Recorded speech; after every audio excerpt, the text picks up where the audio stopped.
Before permanently settling in Paris in spring 1904 at the Bateau Louvois, Picasso had already twice experienced Montmartre.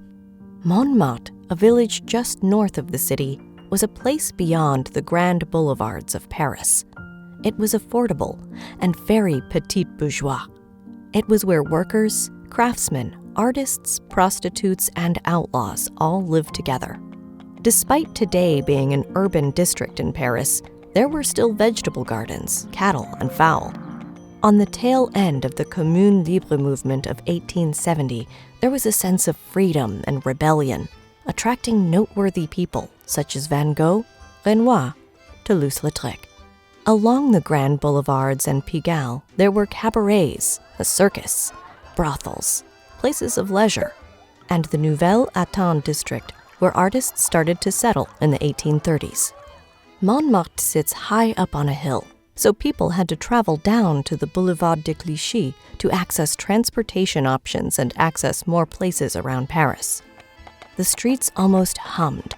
They were busy, crowded, and animated. The fall of 1900, Picasso resided in a hotel of the Rue Calancourt at the bottom of Montmartre. It is there that he painted Dans la Rue. Perhaps inspired by post-impressionist artists like Amélie Bernard, Picasso represents the despair of a district where poor people rented hotel rooms for one night only. They had to pack and move away in the morning, the gloom of a place with a huge cemetery that we may see on the right of the canvas.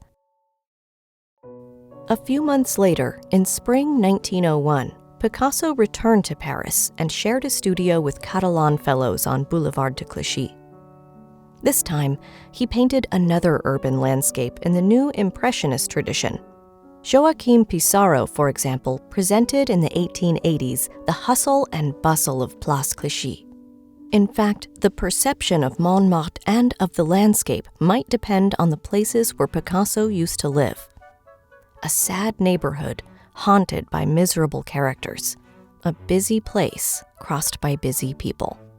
Living in Montmartre, Picasso will paint nonconformist, metaphoric representations of the area's fringe. He painted the melancholy of a place already gone.